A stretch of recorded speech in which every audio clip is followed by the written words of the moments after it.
Hi everyone, so today I'm going to do a book review for my novel. I read this for my English course. It's called The Curious Incident of the Dog in the Nighttime by Mark Haddon. It was published in 2003 by Anchor Canada.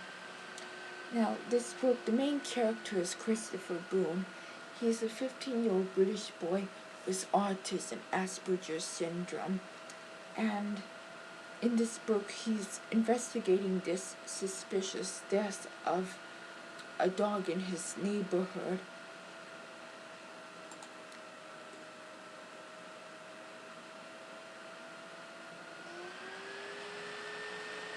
And by doing this, he learns a lot about his family and his neighbors.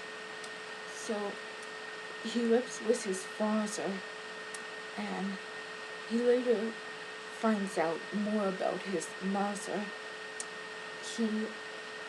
He's good with animals, but he has difficulty understanding human emotions.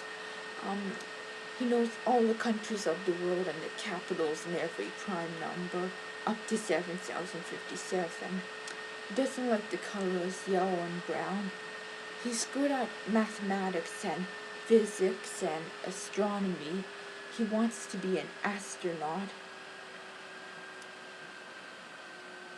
The city he lives in is Swindon, and this book is done in first-person narration. It's Christopher, he's the narrator. So this is a written review I did, and I'll read to you what I wrote. The title, Looking at Asperger Syndrome Through Different Eyes. The one thing you need to know about Christopher is that he lives with Asperger syndrome. He says, and sometimes when I'm in a new place and there are lots of people there, it is like a computer crashing and I have to close my eyes and put my hands over my ears and groan, which is like pressing CTRL plus ALT plus DEL and shutting down programs and turning the computer off and rebooting so that I can remember what I'm doing and where I'm meant to be going. That's taken from pages 143 to 144 of this book. Mark Haddon's amazing novel, The Curious Incident of the Dog in the Nighttime, provides an interesting perspective on autism. One is allowed into that world to experience it firsthand. For Christopher, we can experience it firsthand, his world. In the beginning, Christopher Boone, a 15-year-old boy, finds his neighbor's poodle stabbed with a garden fork and dead one evening on Mrs. Shear's lawn. She's a neighbor. He decides to investigate this mystery and find out who killed him. He learns a lot about his family and neighbors through his investigation. However, the plot thickens and circumstances force him to go on a journey that is life-changing for him. Second, Christopher is terrified when he enters the London subway system.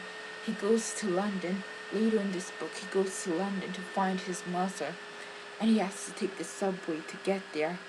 He states, and then more people came into the little station, and it became full, and then the roaring began again, and I closed my eyes, and I sweated and felt sick, and I felt the feeling like a balloon inside my chest, and it was so big, and I found it hard to breathe. Page 177, taken from. He's being affected by the sights, loud sounds, and rush of people in this strange environment. Consequently, his body is suffering from the stress and fear of it all. It is like he's having a panic attack. At one point, he feared that he might die. In analyzing Christopher, he is very logical in his thinking at times, but Asperger's limits him in understanding and accepting his environment. He is unable to cope and filter out the noise and function fully within this new environment.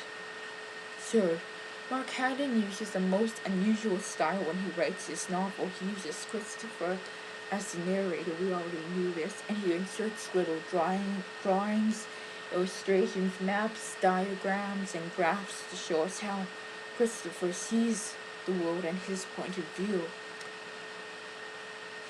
Like, one can see the different expressions on little faces, and Christopher explains to us how he cannot interpret them. Yeah, that's one on like right here, he shows us he cannot interpret them. What's easy for us, it's not that easy for him. It confuses him and frustrates him, but for us it's so simple.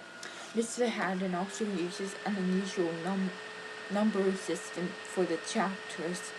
They all begin, instead of a cardinal number, they all begin with a prime number, and that is how Christopher sings. And the author also tends to jump around in the book, just like Christopher does in his mind.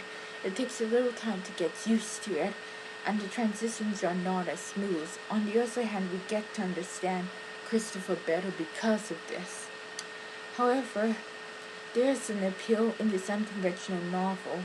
Mr. Haddon uses very realistic language. Sometimes it's vulgar, which some may find offensive, but it helps the reader see the frustration in the characters. He also has Christopher explain complex science and math questions, and he does an excellent job at making them understandable with simple language and drawings. Therefore, we are allowed to see Christopher's amazing ability to understand these complex topics. This gives us more insight into him.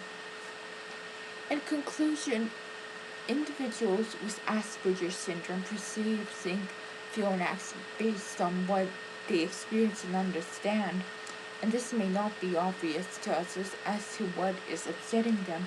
However, it is important to understand why they do what they do and how others can help them through this.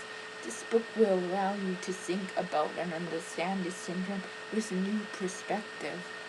Similarly, it will teach people to be tolerant, kind, understanding, and helpful toward people with any kind of condition. It will teach everyone something new, including respect for others, helping people to embrace differences, and teaching inclusion so no one is left out. I think this is definitely a good book for teachers and students to experience. It is a great read.